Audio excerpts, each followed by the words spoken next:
Hello, valued viewers. Welcome back to the Itsy Guitar YouTube channel. Check out this little guy, little Vibro Champ. We don't give these very often. FEIC as well, so a little, probably 1964, maybe very early 65, if I had to guess based off that. And yeah, a little blackface Vibro Champ. How cool is this? They're so small in person. I always forget that. Hand size for comparison. Just teeny little grab and go guys. And yeah, basically owner said it's DOA. No output. The light comes on, but nobody's home. So we'll have to see what's up with that. Flip it around, see what we got. Not a whole lot to show on the back side other than kind of interesting on these.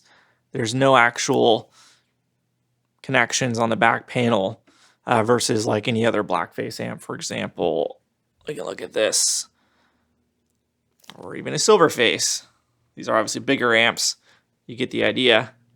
On the Champs, it's bare bones. You got almost nothing. There's your serial. 01115. Cool. Let's go ahead and take it out. So we got speaker. You can barely see. It looks like it's maybe a little Oxford. And probably some wires need to be replaced. Okay, let's see what we got. Quick look at the tube chart here. Just gonna brighten it up a little bit for you guys. Looks like OB, so that would be the very beginning of 65. Like, yeah, February. B would be February. Kind of interesting. And then production number looks like 3. Very clean. Let's pull the chassis out. All right, let's take a look at it so we can see the output transformer right in the dead center. Looks like 606, 4. Can't really make out what's under the wax. It'll focus. There we go. So that would be the very end of 64, I'm guessing. That's correct. Power transformer, same deal. Get a light just right for you guys. There you go. So that would be the 39th week of 1964. Again, it makes sense. And then we can see the chassis stamp 00165. Cool. Tube-wise, we got a couple RCAs. We've got a groove tubes for V1 and then an RCA for V2. And yeah, let's go ahead and flip it around and see what we got. Actually, let's check the fuse real quick. Should be a 1 amp slow blow. There you go, 1 amp slow blow. Perfect.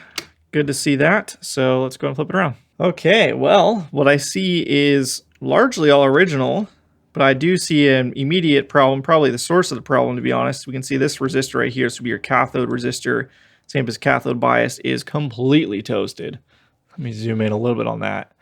That thing is gone, fried. So possibly means the power tube is gone as well. In fact, probably fairly likely. Otherwise, it looks pretty straight. See if there's anything else that jumps out to me from my angle. Kind of interesting to see the red blobs in this for this era. Yeah, so we'll replace the filter caps there. Going to need a new can cap as well. And then I'm doubting this is factory. So I'll have to pull the schematic because I don't know offhand what these expect. That's a 40 microfarad tacked onto a, let's see if we can get a 20 microfarad. So it's got a 40 microfarad and a 20 microfarad in parallel right now. So anyways, we'll just go ahead and start with the cathode resistor, checking the tube. And oh, I forgot to mention it's also got a 2-prong, so we'll need to fix that as well. So probably order a business, we'll put a 3-prong in it, we'll fix that, and then turn it on and make sure we got output, and then go from there. All right, I've got the schematic here pulled up because I want to just confirm, for example, the can cap. And we can see on the schematic it calls for 3 20 microfarad caps. And the stock can cap said it was a 40, a 20, and a 20. Let me just double check that real quick. Yeah, I don't think you'll be able to see it. Maybe just make it out. But yeah, it's a 40, a 20, and a 20. The 40 is the top one closest to the knobs. This one right here. The others are 20s, and then this one is a 20 with a 40 in parallel, giving you 60 microfarad. So that's way over spec.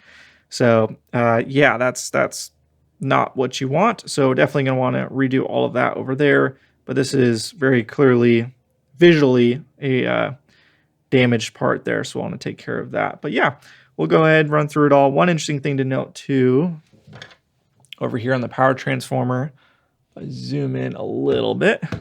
Slide it over. You can see this green wire was just kind of snipped, and there's no heat shrink on it or anything, just kind of floating there. So we do have a green wire going to ground. So I'm not really sure what that is for. This has got, well, I guess because these have kind of a different heater wiring setup, instead of having two windings for the heaters, it's grounded on the other side. So perhaps that's just the other end of the heater, and it's just floating there, but you don't want that to short out against this right here. So we'll try and get some heat shrink on that, which might be a little difficult, but we'll give that a shot. So yeah, other than that, looks pretty good. Well, just discovered two more issues. Our grounds have popped off. Not sure if it'll pick it up. There you go. There's one. There's two. So that'll be something else we'll need to fix. I'm going to go ahead and just do some preliminary swaps. We'll just take care of all the bypass caps. I already know those need to go. We'll order a new Hayseed Hamfest can cap like I've done for the past couple of amps from this customer. We'll remove this cap since it's not needed. Take care of this, and then I just want to make sure we get some output and see if we need to order a new tube as well when I do the rest of the order, and we'll resolder these down. So let's take care of that. So I want to say this should have been a 470 ohm. I'm going to laugh when it still measures 470. It measures 440. You can see, so this would have been yellow, violet, brown. And you can't see the brown anymore. Can hardly see the violet either. It's completely fried. So that one's gone. Now I don't know what these need to be biased properly. I feel like I remember reading that they just Fender ran them just scalding hot. So we'll have to see what that actually needs to bias. Okay, I've also heard they don't sound right unless they're biased super hot. It just kind of is what it is. They just run through tubes because they're just biased so hot, and that's just part of it. So if that's the case, that's the case. I mean, is what it is. You know, it's not like it's going to run through tubes that much unless it's your main amp. So I don't think it's a big deal personally. So maybe I'll do some research online and see if I can learn what the consensus is. So the bias cap, you can see got a little fried from the resistor. It's a 25-25.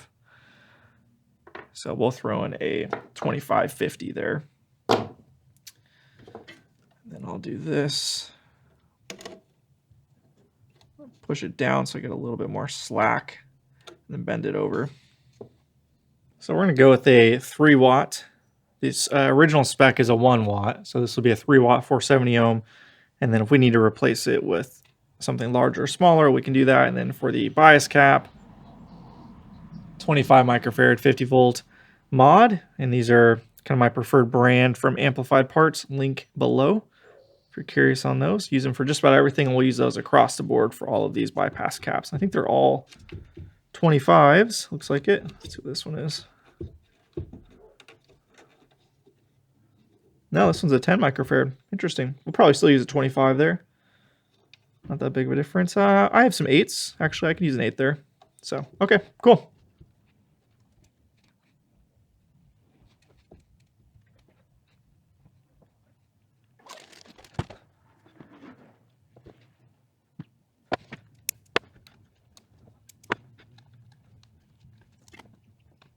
So I've got it hooked up to the cabinet and speaker here. Figured it'd just be easier to do it that way. And I just want to turn it on, see if we got any output at all. I'm pretty confident we fixed it. I mean, those ground connections being disconnected, that'd fix it right there. And obviously the cathode resistor is completely fried. So pretty confident, but I just want to make sure there is some output before moving forward. Have to order the can cap, so I guess there's not really much I can do yet, but let's go and turn it on. Let it warm up and see what we got. All right, let's see if we got any hiss. We do.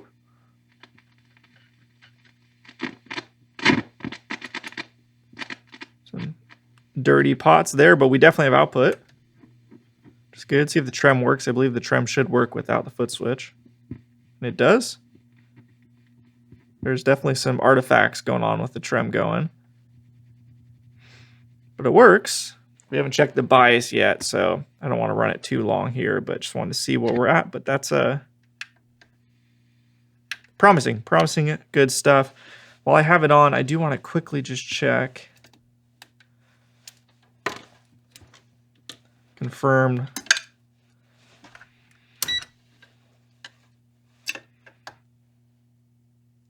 This is the heater. It is the other end of the heater. Okay. So we'll try and shrink wrap that if we can. Okay, cool. Pretty happy. Definitely sounds like definitely smells like it's running warm though. So we'll want to check that bias. Yeah, so it's biased at 131%. I don't know if it'll focus. Way too hot. So let's turn that off. And that power tube may be done too. And we saw that cathode resistor was completely fried. So let's throw in a new JJ in there to test with, and then see if that kind of helps rectify that. Might just be the tube before we change the bias resistor. So we want to see somewhere around 34 milliamps for the plate current, somewhere like that. It's probably kind of our aim. And we've soared past it, so yeah, it's just way too hot. So we're gonna have to drop that. Okay, so I took the 470 out, and the only value I have other than 500 ohm is an 820. This actually might be perfect, but obviously the resistor is way oversized for this application, so I'll have to get something that's that fits a bit better. But this will be just a good test for us real quick. So let's go ahead and turn it on. Let's get the speaker hooked up first. Oh, wow, look at that. Bang on. 103%. So that's fantastic. Okay, so it looks like we need an 820. That's exactly what I would want out of this. Now, again, I have heard that these tend to sound better running a bit hot. 130, 140% is pretty insane. So, okay, I'm pretty happy with that. I might get a couple other values that are similar in that same range just to have, if we want to do it a little bit hotter. I'll kind of let the owner decide that. I did a little Googling, and yeah, it seems to be a lot of conversation about, whether these amps turn anemic when you bias them cooler, or you get them back to normal sane levels or not. So, I think we'll probably find a middle ground between the 470, which is just way too hot, 33% plate dissipation. That's crazy. Yeah, that's matchless crazy.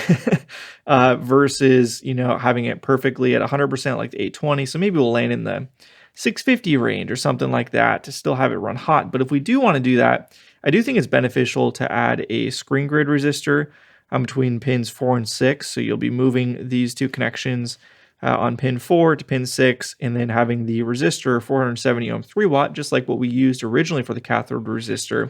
So I can just reuse the same resistor and install that. You guys have seen me do that on pretty much every Fender that comes in. So I think we're gonna do that because that also helps save us. So we wanna run it hotter. It brings down the screen voltage a little bit versus the plates, and just protects things. So acts kind of like a little bit like a fuse. So we can go ahead and install that, and then that gives us a little bit more leeway to run things a bit hotter. So let's go ahead, move forward, install that, and then we can cross those other bridges after I order some parts. Now, Fender did add screen resistors to all of the bigger amps. So all of the kind of quote-unquote more professional models, those all got them. It's just the small amps that did not. So basically the deluxe reverb and up, they all got it.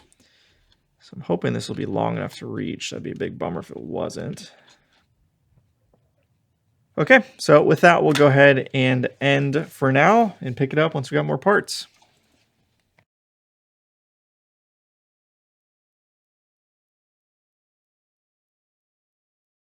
Update on the little Vibro Champ. We've got a new old stock RCA rectifier and a new old stock RCA 6v6 in the amp right now. And I'm just checking the bias, confirming it's good to go. You can see we got 120 volts from the wall. And this is our plate to cathode voltage, 353. You can see the cathode resistor. It's a 680 ohm.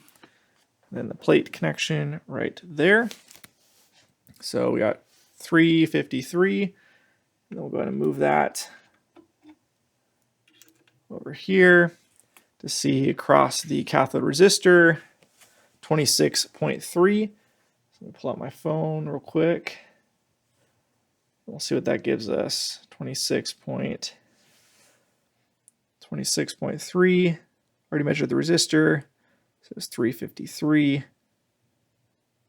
So we're sitting at 108%, which is pretty much bang on exactly what I was hoping to get out of this thing. So, you know, it's a little tough because for a cathode bias amp like this, the resistor values are a little limited unless you want to be piggybacking resistors and kind of hodgepodging stuff together. Excuse me, starting to lose my voice.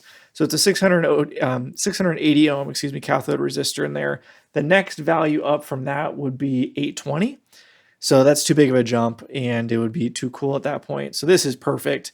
These are known to run hot, and 110% is totally fine.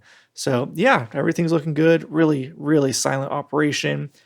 Due in part to the cap mod we did. Editor Tanner here. So the mod, since you guys didn't get to see any of the work done, is essentially using a 4-section can cap. Now the sections are all 20 microfarad. So instead of loading the rectifier down with a big filter cap right off the bat, like we saw this amp had where it was modded to have that extra cap in parallel with the stock cap, instead of doing that to get better filtering, what you can do is run it to a 20 microfarad cap, the first section of the can cap there, and then have a small decoupling resistor. In my case, I used a 270 ohm.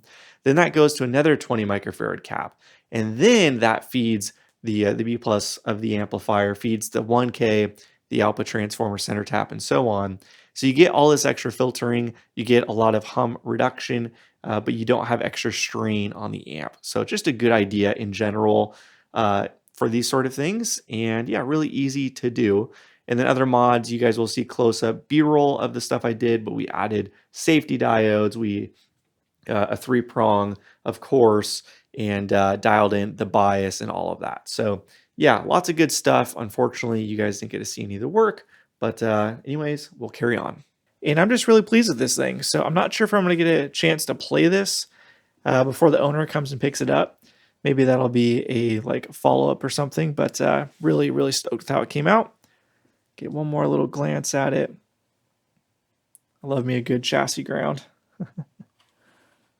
Really clean, thoughtful stuff. So there you guys go. This might be the end of the video. If not, you'll probably hear it played in 3, 2, 1.